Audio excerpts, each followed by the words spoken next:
Hello everyone and welcome back to the channel. John Owen talks about sports and movies. Thank you for checking out today's video. I always appreciate the support. Let's get into it. So I just got out of the Flash movie earlier today and it was certainly a film that I watched. I would say it's a fun yet messy film, and I'm going to kind of break all that down, what I mean by that. But make sure you guys like, comment, subscribe so you never miss out on any of the fun. Comment your thoughts down below. What did you think about the movie? Did you like it? Did you not like it? What's specific in either one of those ways? But I am going to issue a spoiler alert. So if you want to go see it and you haven't seen it yet, I will be talking about spoilers in here. So make sure that you save this video and come back for whenever you are ready to watch with spoilers. But with all that out of the way, let's get into it. So, this movie has enjoyable elements. It really does. I think the two Barrys have a really, really good dynamic with one another. As far as like kind of their chemistry and how they play off of one another and all that. Um, I think that Barry one, who I'm going to refer to as like the main Barry that we're following, I think he's got a nice arc, and the message of like letting go and not letting your tragedy define you and all that. I think that's really solid. Truly, I really do think it's very solid. Um, it's done well. It's done well.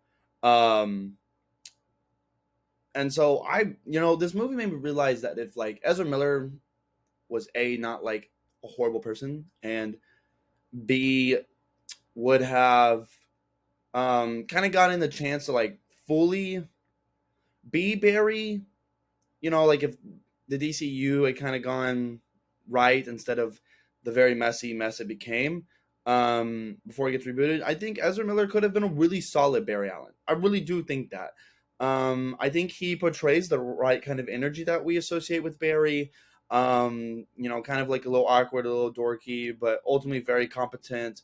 Um, very morally strong. I think Ezra gives a good portrayal of Barry when allowed to just kind of do his thing. Um, and so yeah, those were some things I definitely liked about the film.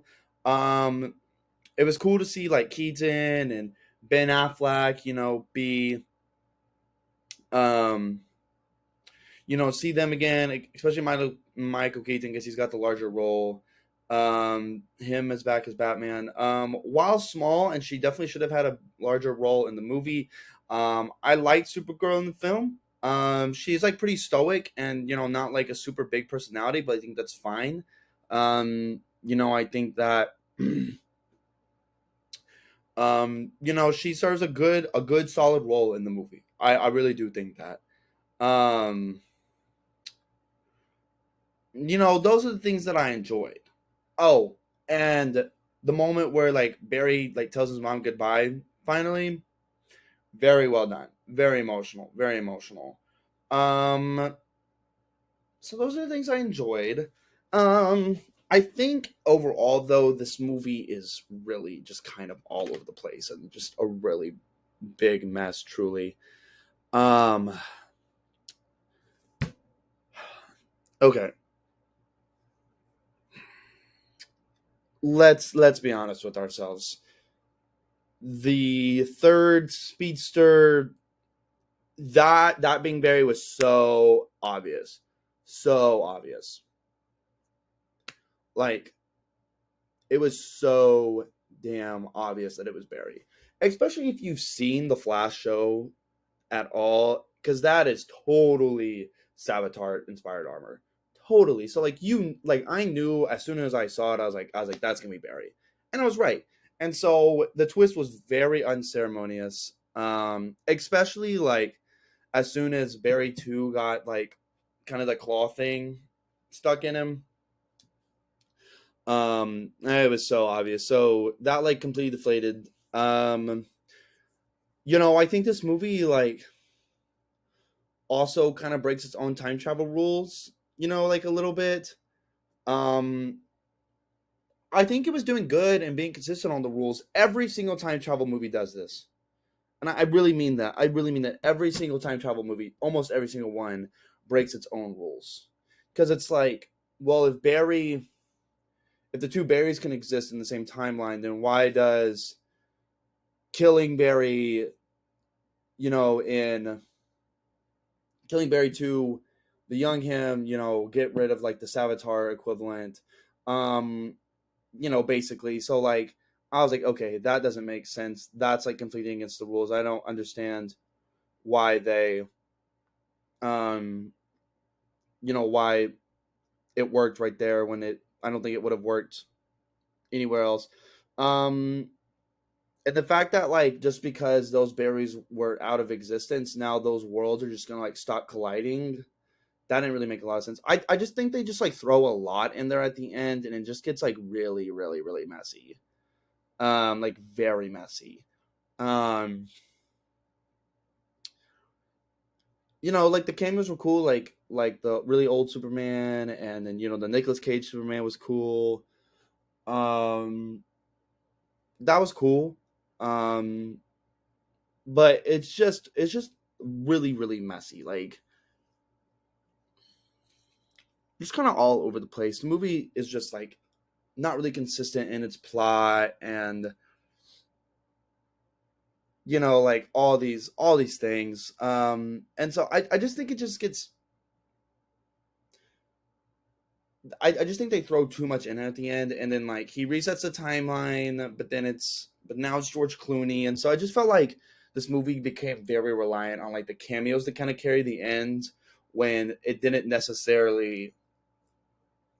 They became reliant on the cameos and all that to make an impactful ending, without relying on the story and emotional moments between the characters to really sell the ending and make it as impactful as it ended up being. But it's superficial, and I just walk away and like, yeah, it was okay.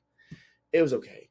I think there's a good movie, like a truly a good movie here, and I think there's a lot of elements that I like, but I think just overall, and I kind of anticipated this, so I can't say that I'm disappointed.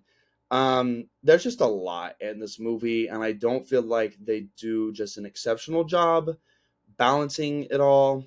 Um, and it's not even that like, oh, like this isn't like a one-to-one adaptation of Flashpoint. Like that is not my issue here, but I just feel like they throw a lot in at the end. They don't really explain it completely properly. Not that you have to like dumb it down for your audience, but like a little more explanation might have helped. Um, and I don't think the rules are necessarily consistent, per se. Um, but I did really enjoy Barry in this movie. I enjoyed both of the Barrys, and especially their dynamic together. Um, but overall, I just think that the good outweighs the bad outweighs the good. Not that the bad is bad and the good is that great. So it all just kind of becomes just kind of like a very muddled mess. So overall, the Flash has some enjoyable elements, mainly the dynamic between the Barrys. Barry 1 has a nice arc, and Michael Keaton was nice again to see with the cow. Overall, however, this movie is a mess with confusing plot elements, unceremonious twist, and left more questions than it delivered answers. I'm going to give it a 6.5 out of 10. It's a very enjoyable mess. If you want to go see this, I wouldn't say not to, but um, it is messy. It is fun, but it's more messy than it is fun. So that's why I'm going to give it the rating that I did. Thank you for checking out today's video. I always appreciate the support. Make sure you guys check out the linked content above, and have a great day. Thank you.